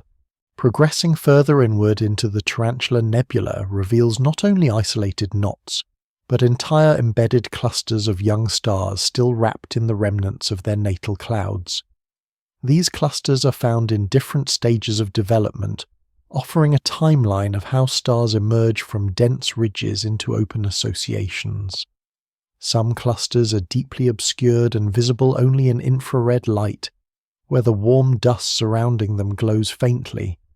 Others are partly revealed with their radiation beginning to carve small cavities around them. A few are nearly exposed, their brightest stars visible through thinning veils of gas. Together, these clusters create a layered record of sequential star formation within the nebula. The embedded clusters of the Tarantula Nebula vary greatly in size and mass. Some contain only a few dozen young stars bound loosely together, while others host thousands of stars in a more compact configuration. The most massive of these clusters will eventually rival globular clusters in density, though at present they are still young and surrounded by gas. Observations of their stellar populations show a broad range of ages, from less than 1 million years to several million years, indicating that star formation is not a single event but an ongoing process that occurs in waves across the nebula. One striking property of these clusters is the spread of stellar masses. Within each, there are many low-mass stars, but there are also intermediate and high-mass stars that dominate the cluster's output of light and energy. This distribution reflects the process known as the initial mass function. In the Tarantula Nebula, evidence suggests that the mass function may be slightly biased toward more massive stars compared with the Milky Way, a consequence of the lower metallicity environment. If this is correct, the Tarantula Nebula offers a glimpse of how star clusters may have formed in the early universe, producing higher proportions of massive stars that evolve rapidly and drive intense feedback. The embedded clusters are also marked by strong stellar winds and ionizing radiation. Even before their stars are fully revealed, these outputs begin to shape the surrounding medium. Infrared and radio observations show expanding bubbles around several clusters, evidence that they are already dispersing their natal clouds. The competition between stellar feedback and gravity determines whether the cluster remains bound or disperses into the surrounding nebula. In some cases, clusters may retain enough mass to survive for hundreds of millions of years as bound groups. In others, feedback disperses the gas so quickly that the stars drift apart, leaving behind unbound associations. The Tarantula Nebula contains examples of both outcomes, making it a natural laboratory for studying cluster survival. Embedded clusters also interact with each other. As one cluster clears its surroundings, the released gas and pressure fronts can influence nearby clumps. In some cases, this interaction appears to trigger star formation in neighboring regions. Observations of the Tarantula Nebula show chains of clusters of slightly different ages, arranged along filaments suggesting that one generation has influenced the next.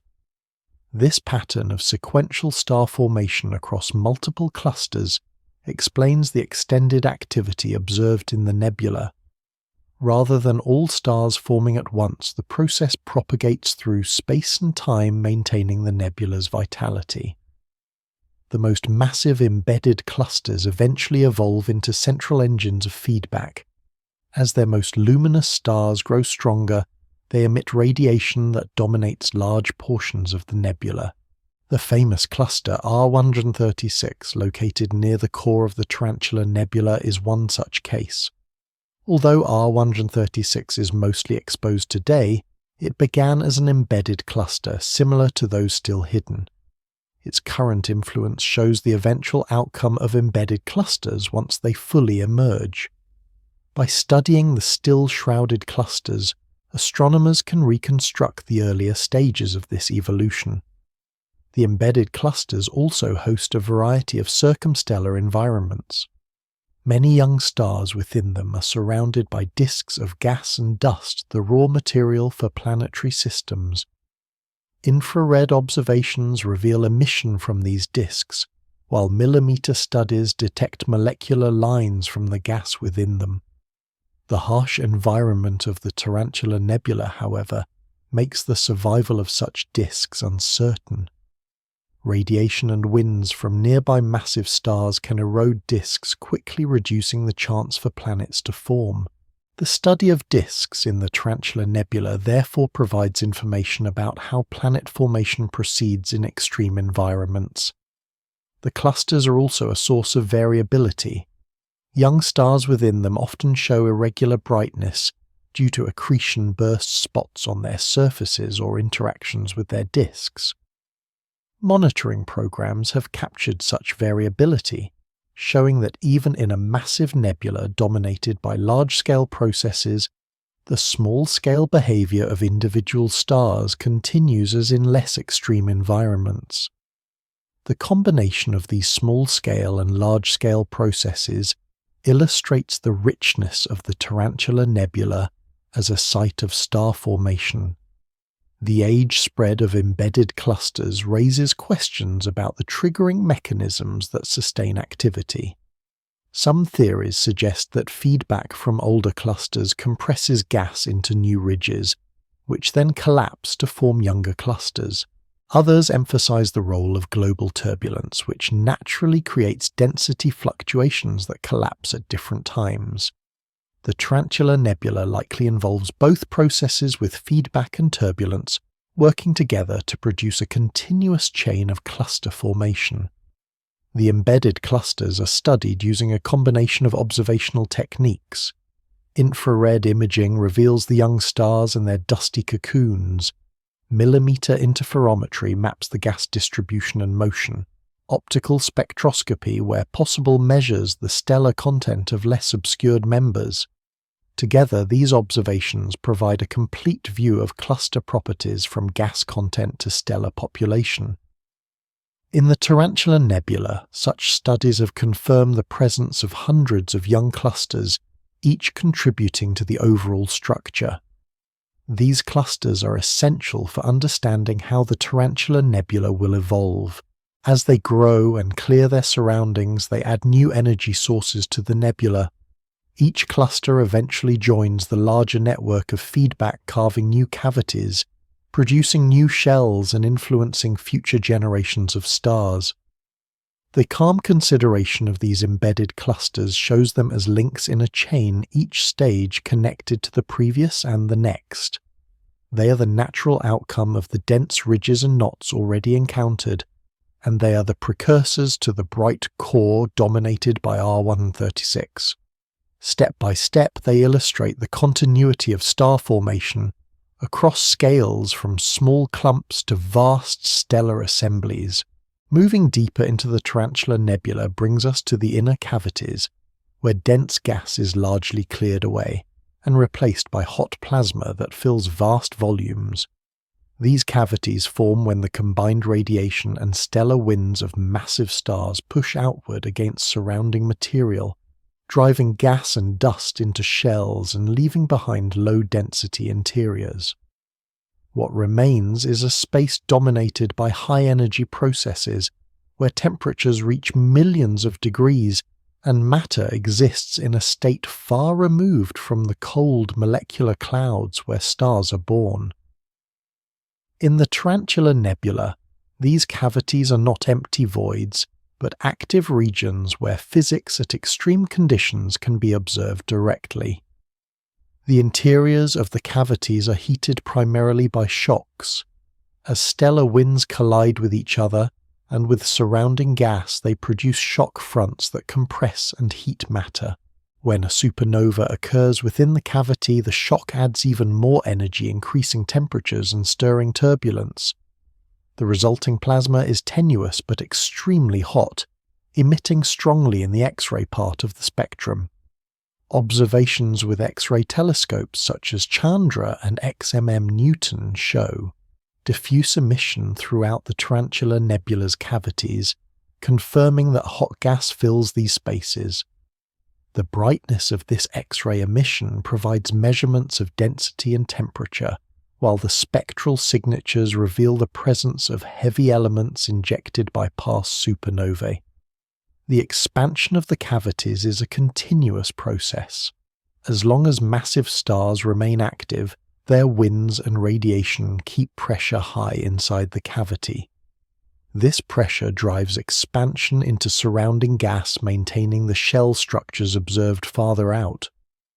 The boundaries between cavities and surrounding ridges are therefore sharp zones of interaction. Along these boundaries, conduction and mixing layers form where hot gas comes into contact with cooler, denser gas. These layers are unstable and generate turbulence that further stirs the cavity interior. The dynamics of these mixing layers explain the complex emission spectra observed at the edges of cavities where multiple phases of gas coexist in close proximity. Cavities also provide channels for radiation to escape. With gas densities greatly reduced, ultraviolet photons can travel much farther before being absorbed. This explains why the Tarantula Nebula has such an extended ionized envelope. Radiation escaping from cavities penetrates into distant regions, ionizing gas well beyond the immediate cluster surroundings. The clearing of cavities therefore increases the efficiency with which feedback spreads through the nebula. In some cases, cavities may even break through into the surrounding galaxy, venting radiation and hot plasma on larger scales. The inner cavities of the Tarantula Nebula also play a role in recycling matter. As supernovae explode within them, heavy elements are injected directly into the hot medium. These elements remain mixed within the plasma until they're carried outward and eventually incorporated into new clouds. In this way, cavities act as reservoirs of enriched material, ensuring that future generations of stars contain higher fractions of heavy elements. This process of enrichment is a cornerstone of galactic chemical evolution, and the Tarantula Nebula provides a vivid demonstration of it in action. The energy balance within cavities is maintained by continuous input from massive stars. Each stellar wind supplies mechanical energy, while radiation provides additional heating. Losses occur through expansion, turbulence, and radiation of X-rays. The equilibrium between input and losses determines how long a cavity persists. In the Tarantula Nebula, where clusters of massive stars or abundant energy input is sustained at high levels, allowing cavities to remain hot and expansive for millions of years. Once the most massive stars die, however, the balance shifts and cavities begin to cool and fill, with new gas eventually collapsing or merging with other structures.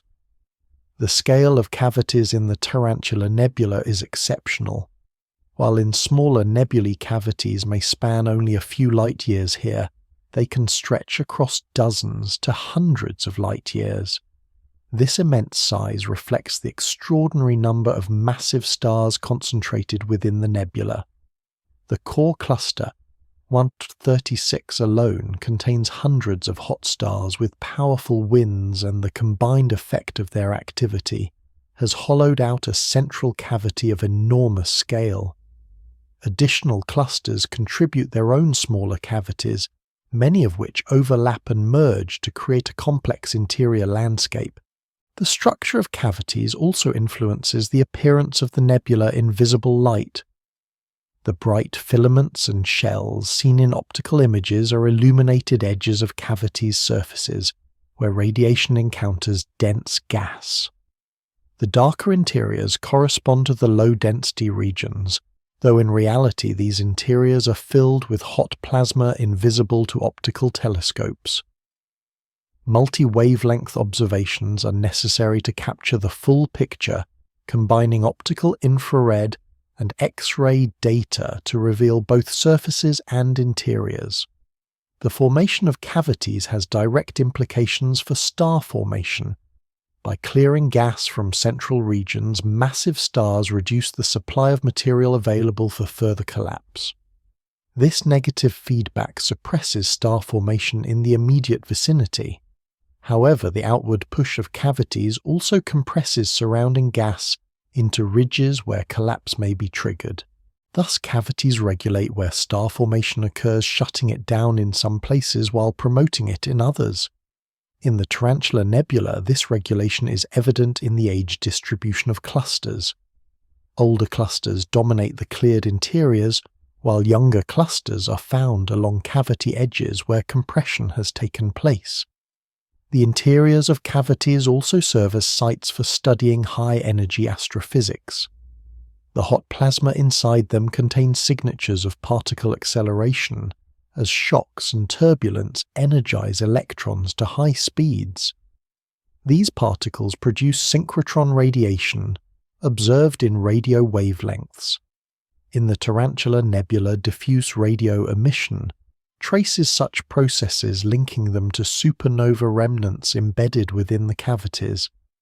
The nebula therefore provides a natural laboratory for understanding cosmic ray production and propagation. The long-term fate of cavities depends on the balance of forces. If new generations of massive stars continue to form, energy input remains high, and cavities expand further. If activity declines, cavities cool and collapse, merging with surrounding gas. In the Tarantula Nebula, both outcomes are likely occurring simultaneously, as different cavities evolve at different rates. The result is a dynamic and layered structure, where hot interiors coexist with active star formation along edges. Calm study of these inner cavities reveals the heart of stellar feedback at work.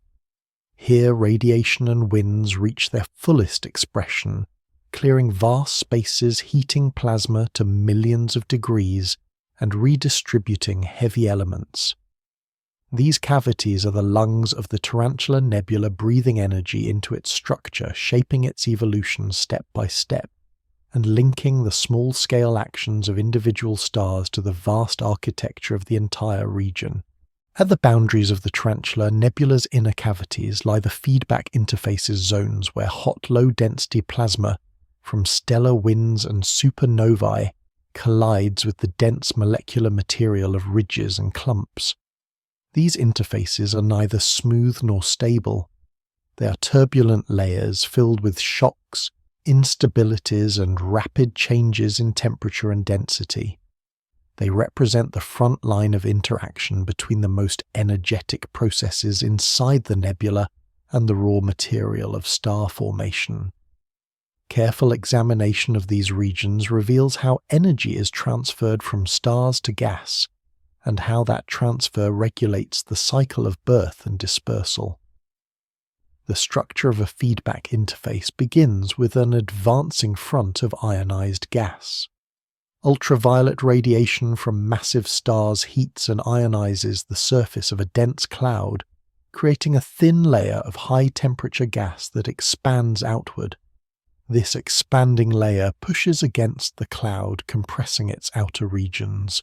At the same time, stellar winds and supernova shocks drive additional pressure from behind. Where these forces meet, strong shocks form. The gas at the interface is heated to thousands of degrees, but cooling is rapid in the dense environment, so emission lines from ions such as sulfur and nitrogen become strong indicators of these zones. Observations of the Tarantula Nebula show bright rims and arcs at such boundaries, confirming that feedback interfaces dominate much of its luminous structure. These interfaces are highly unstable, as hot gas pushes against cooler gas. Differences in density and velocity produce instabilities such as Rayleigh-Taylor fingers and Kelvin-Helmholtz billows. These instabilities cause the boundary to ripple and fragment, producing finger-like protrusions and curls of gas. Many of the striking pillars and arcs visible in optical images of the Tarantula Nebula are the result of such instabilities at feedback interfaces. These features evolve over timescales of thousands of years short, compared with the millions of years over which the nebula persists, giving the interfaces a dynamic, constantly changing appearance. Turbulence within these interfaces is a critical factor. Measurements of emission line widths show velocities much greater than those expected from thermal motion alone, indicating supersonic turbulence. This turbulence mixes hot and cold gas, allowing heavy elements from supernovae to penetrate into denser regions and distributing energy more evenly. Turbulent mixing also enhances cooling by increasing surface area between phases, leading to a complex balance where heating and cooling occur simultaneously across small scales. Magnetic fields further complicate the interfaces. Polarization measurements show that magnetic field lines are stretched and draped around dense clumps, guiding the flow of charged particles. These fields can suppress some instabilities while enhancing others, shaping the appearance of filaments along the boundaries. In the Tarantula Nebula, magnetic effects are evident in the alignment of fine structures along feedback fronts, suggesting that fields play a major role in regulating how gas fragments and disperses. The consequences of feedback interfaces for star formation are significant. On one hand, the compression of gas at boundaries can raise densities high enough to trigger collapse. Indeed, many young stellar objects in the Tarantula Nebula are located just behind bright feedback fronts, supporting the view that compression at interfaces can initiate star formation. On the other hand, the same forces that compress can also erode, stripping gas from clumps and dispersing it before collapse is complete. The dual role of interfaces, both destructive and constructive, is a central theme of feedback. The Tarantula Nebula provides clear examples of both outcomes, with some ridges producing new clusters along their edges, while others are eroded into thin wisps. Spectroscopic mapping of feedback zones reveals stratification in temperature and ionization. Closest to the stars, gas is fully ionized and reaches temperatures of several thousand degrees. Just behind this layer, photodissociation regions mark the transition, where molecules are broken apart but not fully ionized. Deeper, still shielded gas remains cold and molecular. This layering across only a fraction of a light year illustrates how sharp and efficient feedback interfaces are. In the Tarantula Nebula, where radiation is intense, the thickness of these layers is often larger than in smaller nebulae, reflecting the deeper penetration of ultraviolet photons into the gas. The presence of supernova remnants embedded within feedback interfaces adds further complexity. In several places within the Tarantula Nebula, expanding supernova shocks are colliding directly with dense clouds. These collisions produce strong X-ray and radio emission and accelerate particles to high energies. Such events represent the most extreme form of feedback interface, where mechanical energy and radiation combine to transform gas violently. The signatures of these interactions are important for understanding how cosmic rays are produced and how energy cascades from stellar scales to galactic scales. The long-term stability of feedback interfaces is limited. Over time, instabilities grow, turbulence increases, and clumps are either eroded or collapse into stars. The balance between these outcomes determines the star formation efficiency of the nebula. If most clumps are dispersed, efficiency remains low. If many survive long enough to collapse, efficiency increases. In the Tarantula Nebula, studies suggest that despite the harsh environment, significant numbers of clumps do survive and form stars, though overall efficiency remains modest compared with the total mass of gas present. Observations with high-resolution instruments such as the Hubble Space Telescope and the James Webb Space Telescope provide detailed images of these interfaces, showing the intricate edges of pillars and the faint glow of evaporating surfaces. Combined with spectroscopy, these images reveal gas motions, temperatures, and compositions, allowing astronomers to trace the physics of feedback step by step. In the Tarantula Nebula, these data confirm that feedback interfaces are among the most active and complex environments known, where radiation, winds, shocks, turbulence, and magnetic fields all converge. The study of such interfaces has broader significance. In galaxies throughout the universe, massive star formation creates similar feedback zones that regulate how galaxies evolve. By observing the Tarantula Nebula, astronomers gain a close-up view of processes that shape galaxies on cosmic scales. The clarity with which these interfaces can be studied in this nearby galaxy makes the nebula a cornerstone for testing models of feedback. Calm examination of the Tarantula Nebula's feedback interfaces shows how the immense energy of massive stars is not released uniformly, but channeled into turbulent layers where gas is compressed, eroded, and transformed. These layers mark the boundaries where hot meets cold, where destruction meets creation, and where the fate of clouds is decided.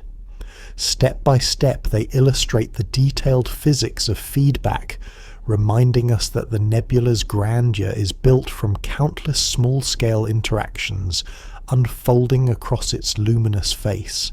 Beyond the turbulent feedback interfaces, the Tarantula Nebula radiates strongly across the electromagnetic spectrum, especially in the high-energy domain. The region is one of the brightest known sources of ultraviolet light in the local group, and its cavities glow in diffuse X-rays generated by shocked plasma at millions of degrees. These emissions reveal processes invisible in optical wavelengths and allow astronomers to study how energy is distributed in the most extreme star-forming environments. High-energy emission in the Tarantula Nebula originates primarily from three sources: the winds of massive stars, the explosions of supernovae, and the hot gas-filling superbubbles. The stellar winds of O-type and Wolf-Rayet stars drive continuous outflows of matter, moving at thousands of kilometers per second. When these supersonic flows collide with each other, or with dense clumps, shocks form that heat gas to X-ray temperatures. Observations with the Chandra X-ray Observatory reveal numerous point sources associated with individual massive stars, as well as diffuse background emission from overlapping shocks. Wolf-Rayet stars in particular contribute disproportionately to the X-ray output because their winds are both denser and faster than those of ordinary O-type stars. Supernovae are an even more powerful source of high-energy radiation. The Tarantula Nebula contains several known remnants of exploded stars, and each remnant injects enormous amounts of energy into its surroundings. The expanding shells of supernova remnants emit X-rays through thermal bremsstrahlung, while relativistic particles accelerated in the shocks produce synchrotron radiation visible in radio wavelengths. One of the best-studied remnants in the nebula, known as N157b, contains a pulsar wind nebula driven by a rapidly rotating neutron star. This compact object produces a continuous outflow of relativistic particles that light up the surroundings in both X-rays and radio waves, demonstrating the diverse ways in which stellar death contributes to the high-energy landscape. The diffuse X-ray emission across the Tarantula Nebula arises from hot plasma trapped in its large cavities. This plasma is heated by the cumulative action of stellar winds and supernovae reaching temperatures of several million Kelvin. The emission is patchy, with brighter regions corresponding to areas where recent energy injection has occurred. The spectral signatures of the diffuse emission reveal the presence of heavy elements such as oxygen, neon, and iron, confirming that supernovae enrich the plasma with freshly synthesized material. These enriched elements are eventually mixed into the broader interstellar medium of the Large Magellanic Cloud, contributing to its chemical evolution. High-energy radiation also includes cosmic rays, which are energetic particles accelerated in shocks. While cosmic rays themselves are difficult to detect directly in the Tarantula Nebula, their presence is inferred from non-thermal emission in radio wavelengths and from gamma-ray observations. Shocks from supernova remnants provide the necessary conditions for acceleration, and the nebula is a likely contributor to the overall cosmic ray population of the Large Magellanic Cloud. Studies of non-thermal radio filaments within the nebula support this picture, showing that relativistic electrons are widespread and well mixed with thermal gas. The ultraviolet output of the Tarantula Nebula is immense. The central cluster R136 alone emits enough ultraviolet photons to ionize hydrogen across hundreds of light years. This radiation field dominates the energy budget of the nebula and drives many of the processes already described, from ionized envelopes to photodissociation regions. The intensity of ultraviolet radiation is so great that it alters the chemistry of gas on large scales, destroying molecules and maintaining ionization far from the stars themselves. The leakage of ultraviolet photons from the nebula into the surrounding galaxy contributes significantly to the ionization of the interstellar medium of the Large Magellanic Cloud. Measuring the escape fraction of ultraviolet radiation from the Tarantula Nebula is therefore important for understanding how similar regions in early galaxies may have contributed to cosmic reionization billions of years ago. The combined ultraviolet and X-ray output of the Tarantula Nebula creates a multi-phase environment where gas exists simultaneously in very different conditions. Cold molecular clouds survive in shielded clumps, while warm ionized gas dominates shells and ridges, and hot plasma fills cavities. Each phase interacts with the others, with energy flowing from high to low temperatures through conduction shocks and radiation. This interaction maintains the nebula's complexity and ensures that no single description can capture its entirety. High-energy processes also regulate star formation efficiency. Intense radiation and X-rays heat gas and raise its pressure, making collapse more difficult. At the same time, shocks can compress gas and trigger new collapse. The balance between suppression and triggering is delicate. In the Tarantula Nebula, the abundance of young stars shows that triggering is effective in many places, but the overall efficiency remains limited because so much gas is dispersed by feedback. Understanding this balance is one of the central goals of studying such regions. Instruments across the spectrum contribute to this effort. Optical telescopes map, ionized gas-infrared observatories reveal dust and protostars, millimeter interferometers trace molecular gas, and X-ray telescopes capture hot plasma. The combination provides a full census of the nebula's energy flows. In the Tarantula Nebula, these observations have revealed that its total luminosity, including ultraviolet, infrared, and X-ray output, exceeds that of any comparable star-forming region in the Milky Way. Its scale makes it a benchmark for testing theories of stellar feedback and galaxy evolution. High-energy processes also provide a window into the future evolution of the nebula. As the most massive stars in R136 and other clusters reach the end of their lives, more supernovae will occur. Each explosion will inject additional energy and metals, sustaining the hot plasma and reshaping the cavities. Over the next few million years, the cumulative effect of these events will likely disperse much of the nebula's gas, leaving behind stellar clusters and enriched surroundings. Observing the nebula today allows astronomers to glimpse this transitional stage before dispersal is complete. The calm analysis of high-energy emissions in the Tarantula Nebula demonstrates the importance of these processes not only for the nebula itself, but also for its host galaxy. The ultraviolet radiation shapes the chemistry of the Large Magellanic Cloud.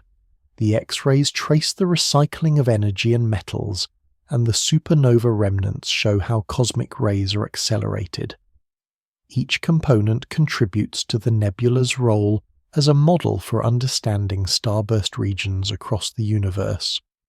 By tracing these emissions step by step, astronomers see how the invisible energies of light and particles govern the visible structures of gas and stars. The Tarantula Nebula thus stands as both a laboratory and a bridge linking the physics of individual stars to the evolution of galaxies.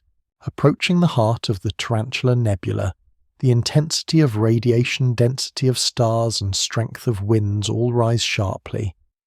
The nearer one comes to the central regions, the more apparent the concentration of massive stars becomes, and with them the cumulative effects of their energy output.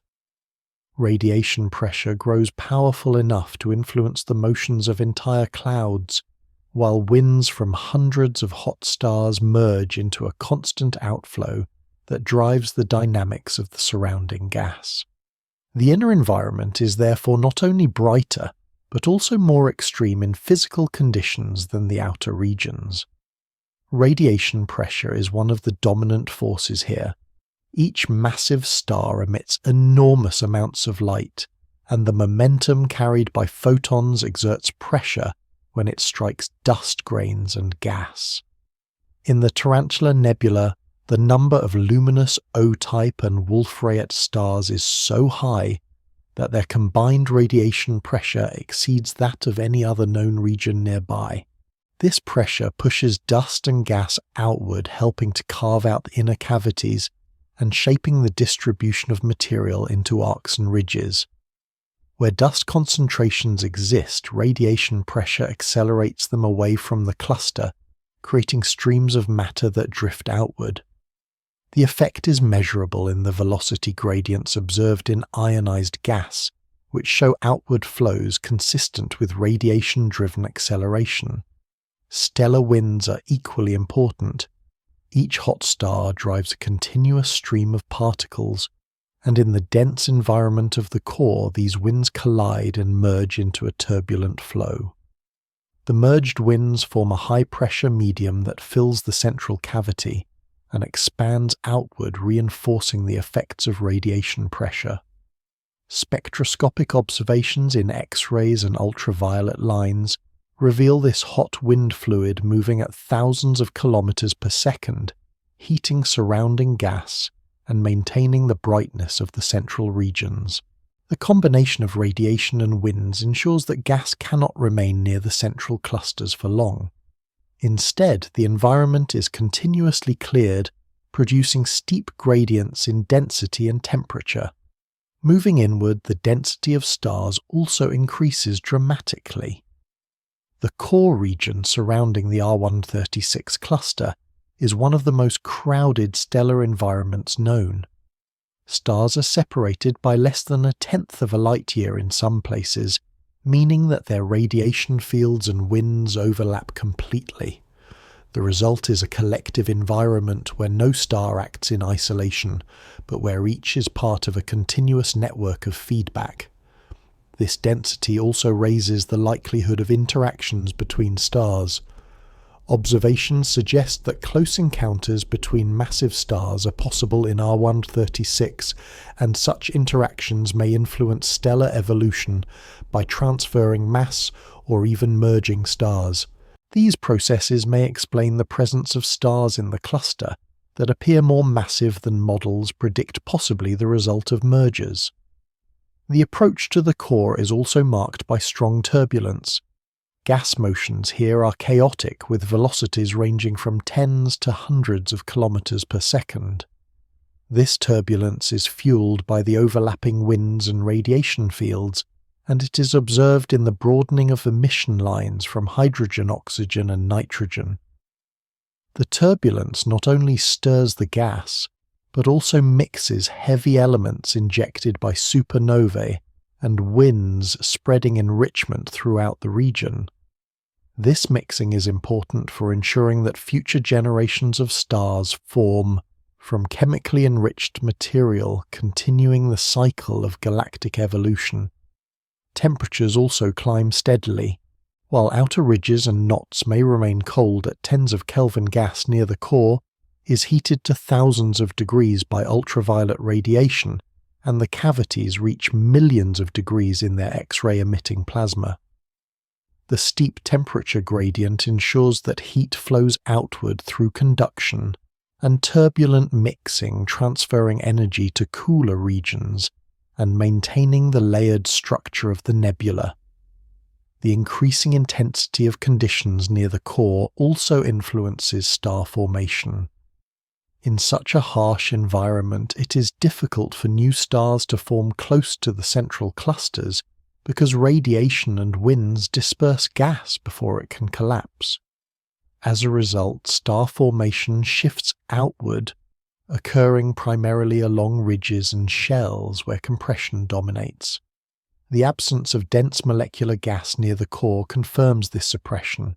However, young stars that formed earlier remain embedded in the central regions, contributing to the overall stellar density and continuing to shape the environment through their feedback. The stellar population near the core also contains some of the most massive stars known. Stars exceeding 100 solar masses have been identified in R136, and their luminosities are millions of times that of the Sun. These stars dominate the energy budget of the nebula, providing the ultraviolet radiation that sustains the ionized gas across hundreds of light-years. Their winds and eventual supernova will inject further energy, ensuring that the central regions remain active and bright for millions of years. The approach to the core is therefore a journey into increasing extremes, higher radiation pressure, stronger winds, greater turbulence, steeper temperature gradients, and denser stellar populations. Each factor amplifies the others, creating an environment unlike anything in the Milky Way. Observations with the Hubble Space Telescope and the James Webb Space Telescope resolve individual stars even in this crowded environment, allowing direct measurement of their masses, luminosities, and spectra. These data confirm that the Tarantula Nebula is home to some of the hottest, most luminous stars ever observed, and that their combined influence explains the nebula's extraordinary brightness. The calm study of this progression inward shows how physical conditions escalate step by step. At large distances, radiation produces faint ionized envelopes. Closer in, shells and filaments dominate. Then ridges and knots give rise to star formation. Nearer still, embedded clusters shape the gas around them. Finally, approaching the core, feedback reaches maximum intensity, suppressing further collapse and maintaining the central cavities. The Tarantula Nebula is therefore a layered structure, with each zone defined by the balance of forces that dominate there. The approach to the core demonstrates the culmination of these forces, where density of stars and magnitude of feedback are at their greatest. It is the environment that sustains the nebula's identity as the most active star-forming region in the local group, and provides a nearby window into the physics of starburst galaxies. At the very centre of the Tarantula Nebula lies the core cluster known as R136, an extraordinary concentration of young massive stars whose combined energy output dominates the surrounding region. This cluster is one of the most extreme environments known in nearby galaxies, with stellar densities high enough that hundreds of stars occupy a volume only a few light-years across. Many of these stars are among the most massive ever observed, with individual masses exceeding 100 solar masses and luminosities millions of times greater than that of the Sun. Their radiation fields, stellar winds and interactions establish conditions that are far more intense than those in any star-forming region of the Milky Way. The stars in R36 are very young, with ages estimated at less than 2 million years. This youth means that they have not yet reached the end of their brief lifetimes, so the cluster contains a complete population of extremely luminous O-type and Wolf-Rayet stars still in the main sequence, or just beginning to evolve. These stars emit ultraviolet photons in vast quantities, providing most of the ionizing radiation that powers the glowing gas of the Tarantula Nebula. The total ultraviolet luminosity of R136 is so great that it alone would be sufficient to create an H2 region larger than most entire nebulae, and in the Tarantula Nebula it combines with additional clusters to extend ionization across hundreds of light-years. The winds from R136's stars are equally remarkable. Each hot star drives a continuous outflow of charged particles at thousands of kilometers per second. When these winds collide in the crowded environment of the cluster, they generate shock fronts that heat the gas to X-ray temperatures and create a turbulent interior. The combined effect of these winds is a powerful outflow that carves out the central cavity of the nebula, clearing gas and dust from the core region.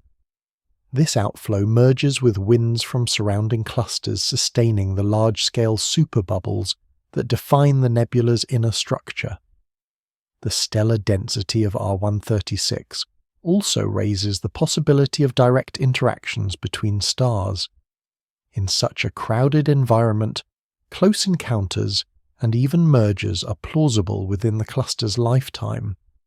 Observational evidence suggests that some stars in R136 may have formed through the merger of smaller massive stars, which could explain the presence of stars apparently more massive than theoretical upper limits predict. These mergers provide important clues about how extreme clusters evolve and about the processes that may have occurred in the dense environments of early galaxies. The radiation and winds from R136 not only clear gas but also suppress further star formation in the immediate vicinity. Observations show that molecular gas is largely absent from the core region, confirming that feedback has already dispersed the raw material for new stars. Star formation is instead concentrated along the periphery of the cavity, where compressed ridges and clumps provide favourable conditions. This pattern demonstrates how feedback regulates the spatial distribution of star formation, halting collapse in some zones while promoting it in others. Despite this suppression near the centre, the influence of R136 extends far beyond its immediate surroundings. Its radiation leaks into the outer layers of the Tarantula Nebula, sustaining ionization in the faint envelope. Its winds and shocks inject energy into the surrounding superbubbles, maintaining their expansion. Its eventual supernovae will enrich the gas with heavy elements and further shape the dynamics of the nebula. In this way, R136 acts as the central engine of the Tarantula Nebula, powering its structure and evolution. The properties of R136's stars are studied in detail using high-resolution spectroscopy. Their spectra reveal high surface temperatures often exceeding 40,000 Kelvin and strong wind features that confirm their mass loss rates. Some of the most massive stars show evidence of rapid rotation, which influences their evolution by mixing material within their interiors. Rotation can extend lifetimes, alter chemical yields, and affect the nature of the eventual supernova explosion. Observing these stars provides rare insights into the lives of the most massive stellar objects in the universe. The future of R136 is equally important to consider. Within a few million years, many of its most massive stars will explode as supernovae. These explosions will inject enormous amounts of energy into the nebula, likely dispersing much of the remaining gas. The cluster itself may survive as a bound system, potentially evolving into a dense stellar cluster, similar to the ancient globular clusters found in galaxies today.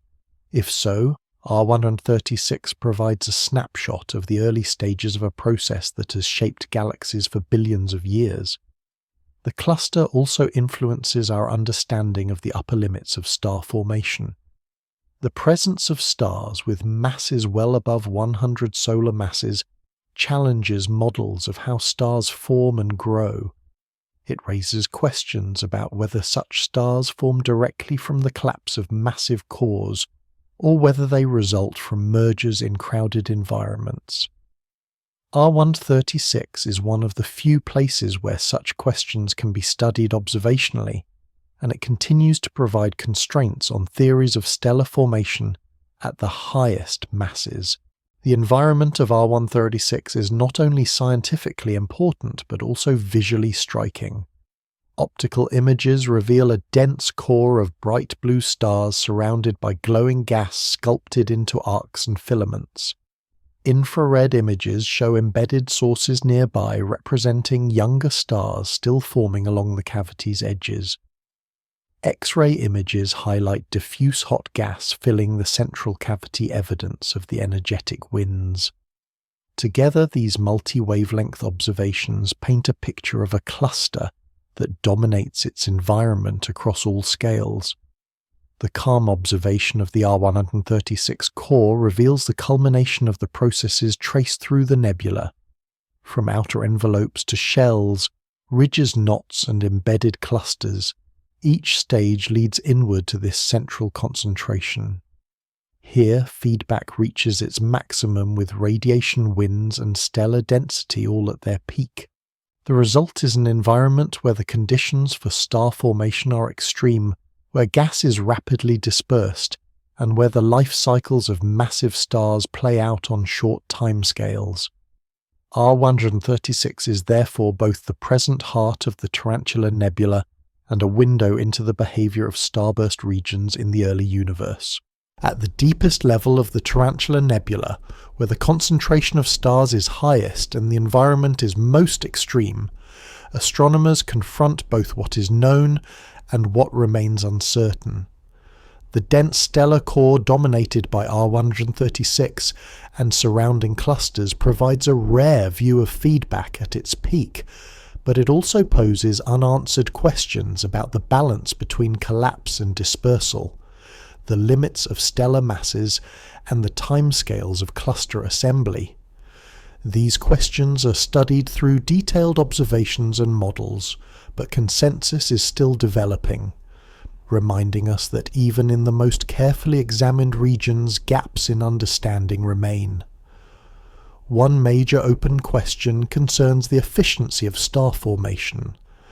Measurements of gas content and stellar mass in the Tarantula Nebula suggest that only a small fraction of available material is converted into stars before feedback disperses the rest. Yet in the core regions where densities are highest, efficiency may be greater. Determining the precise fraction is challenging because gas is constantly being moved, heated, or destroyed by winds and radiation. The outcome matters because it affects whether clusters like R136 remain bound or drift apart over time. If efficiency is high enough, the cluster may survive as a dense stellar system long after the nebula has dispersed, resembling the globular clusters seen around galaxies today. If it is lower, the stars will disperse, and the memory of the cluster will be lost except in the chemical enrichment of the galaxy. Another question involves the upper mass limit of stars. Observations in R136 indicate stars with initial masses well above 100 solar masses, perhaps reaching 200 or more. Such high values challenge theoretical predictions which suggest that radiation pressure during accretion should prevent growth beyond roughly 150 solar masses. One possible explanation is that these stars formed through mergers in the dense cluster environment. Another is that current models underestimate the efficiency of accretion under certain conditions.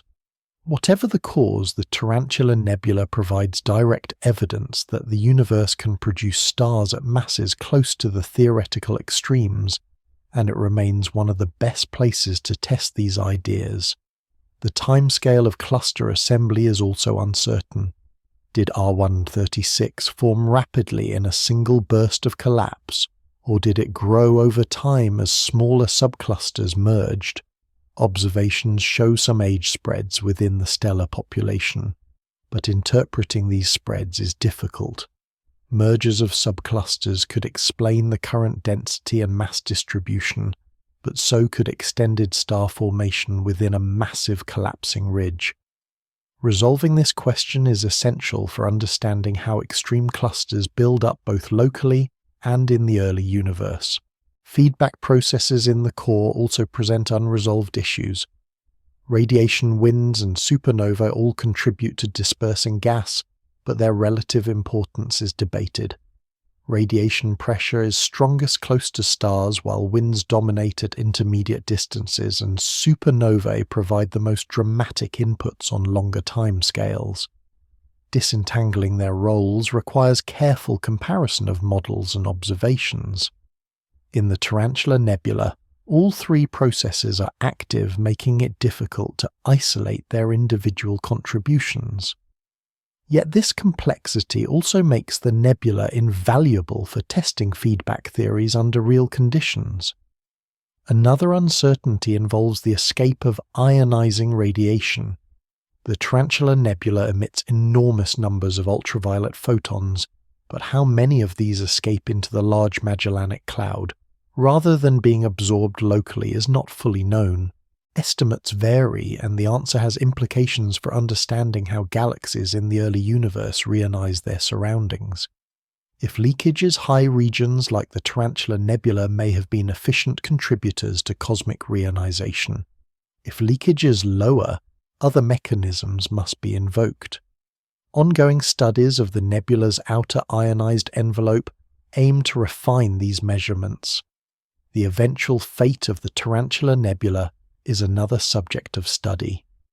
In a few million years, many of its most massive stars will explode as supernovae.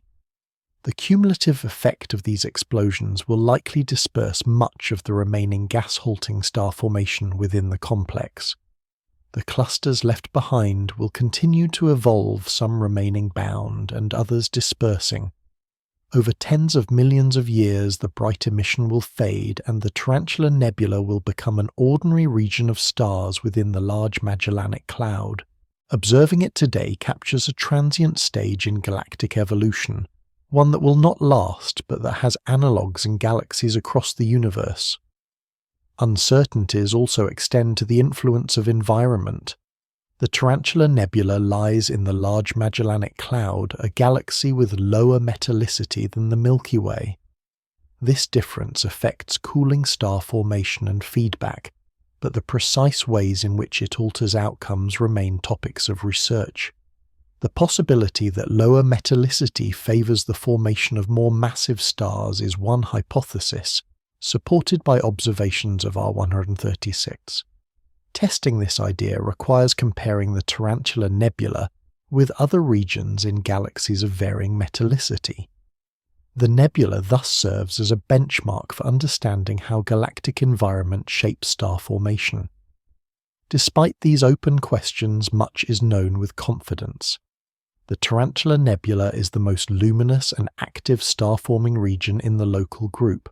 It hosts stars of the highest masses, observed clusters of extraordinary density, and feedback processes of unmatched scale. It is a direct analogue to the starburst regions that must have been common in early galaxies, making it a vital link between local observations and cosmic history. Its study continues to refine models of stellar evolution, cluster dynamics, feedback, and galactic ecology. The calm contemplation of the core reveals both clarity and mystery.